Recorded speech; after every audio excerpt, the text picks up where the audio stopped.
Hello friends, நீ நான் காதல் என்ற எபிசோடில் என்ன நடக்கலாம் அப்படிங்கிறத பற்றி பார்க்கலாம். இன்றைக்கான எபிசோட் இன்ட்ரெஸ்டிங்கான எபிசோட் அப்படின்னு சொல்லலாம். இன்றைக்கான எபிசோடில் ராகவ், அபி, ஆகாஷ், அனுகிட்ட முரளி பேசுனது கதைக்கு ரொம்ப முக்கியமானதாக இருந்தாலும் பேசும்போது ரொம்பவுமே இரிட்டேட்டாக இருந்துச்சு. ஆரம்பிக்கும் போதே பார்த்தோம்னா ராகவ், அபி, ஆகாஷ், அனு எல்லாரும் இருக்கிறாங்க. இப்போ பார்த்தா அஞ்சலி முரளிக்கிட்ட நீங்கள் இந்த மாதிரி நடந்துக்கிட்டது ரொம்ப தப்பு தான் அப்படிங்கிற மாதிரி சொல்கிறாங்க. கோவமாக இருக்கிறாங்க. உடனே பார்த்தா ராகவ், அபி, ஆகாஷ், அனு இவங்க 4 பேரும் நாங்கள் தோப்பு காரணம் போடுறோம், உங்கள் கோவம் போகிற வரைக்கும் அப்படிங்கிற மாதிரி தோப்பு காரணம் போடுறாங்க. அதுக்கப்புறம் அஞ்சலி சிரித்து சமாதானம் ஆயிடுறாங்க. இப்போ முரளிக்கிட்ட மன்னிப்பு கேளுங்க அப்படின்னு சொல்கிறாங்க. மன்னிப்பு தானே கேட்டுறோம் அப்படின்னு சொல்லிட்டு பின்னாடி கார்டனுக்கு கூட்டிகிட்டு போகிறோன்னு சொல்லி முரளியை ராகவ், அபி, ஆகாஷ், அனு 4 பேரும் கூட்டிகிட்டு போயிடுறாங்க. அதுக்கப்புறம் பேச ஆரம்பிக்கிறாங்க. ஆரம்பத்தில் முரளி பேசும்போது அப்படியே ஒன்றும் புரியாத மாதிரி பேசுகிறாங்க. ஒரு கட்டத்தில் பார்த்தோம் அப்படின்னா முரளி இதுக்கப்புறம் நம்ம நடிக்கக்கூடாது, எதிர்த்துற வேண்டியது தான் அப்படிங்கிற மாதிரி சொல்லிட்டு ஆமாம் எனக்கு எல்லா ஞாபகமும் இருக்குது, நான் தான் முரளி, நான் தான் கிருஷ்ணா அப்படிங்கிற மாதிரி பேசுகிறாங்க.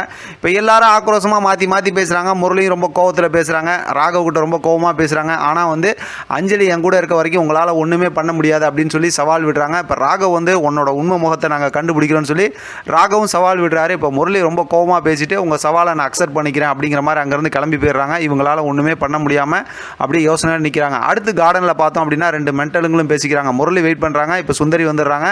இப்போ முரளி ரொம்பவுமே கோவத்தோடு பேசுகிறாங்க. சீக்கிரமாக ராகவ் ஏதாவது பண்ணணும் அப்படிங்கிற மாதிரி 2 பேரும் ஆக்ரோஷமாக கோவமாக பேசிட்டு அங்கேருந்து முரளி கிளம்பி போயிடுறாங்க. அடுத்து ராகவ் கார்டனில் ஃபோன் பேசிட்டு நிற்கிறாரு. இப்போ முரளி பக்கத்தில் நின்று வேணும்னே ராகவ் கோவப்படுத்துகிற மாதிரி பேசுகிறாங்க.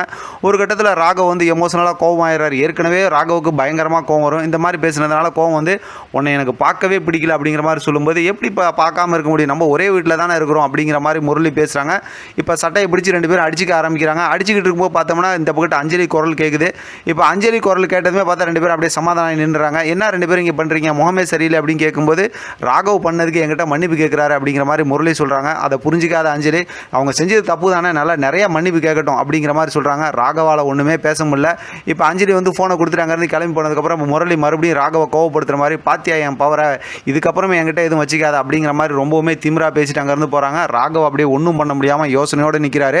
இது யதார்த்தமாக ஒரு கதை அப்படின்னாலும் இந்த அளவுக்கா அஞ்சலி புரிஞ்சிக்காமல் இருப்பாங்க. அப்போ அஞ்சலி ராகவ், அபி, ஆகாஷ், அனு மேலே பாசமாக இருக்கிறாங்க.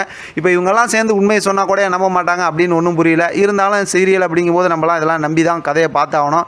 பார்க்கலாம் அடுத்து எப்படி ஸ்டோரி இன்ட்ரெஸ்டிங்காக கொண்டு போகிறாங்க அப்படின்னு. இதை பற்றின உங்களோட கருத்து கமெண்ட் பாக்ஸில் தெரியப்படுத்துங்க. தொடர்ந்து ஆதரவு கொடுங்க. தேங்க்யூ ஃப்ரெண்ட், தேங்க்ஸ் ஃபார் வாட்சிங்.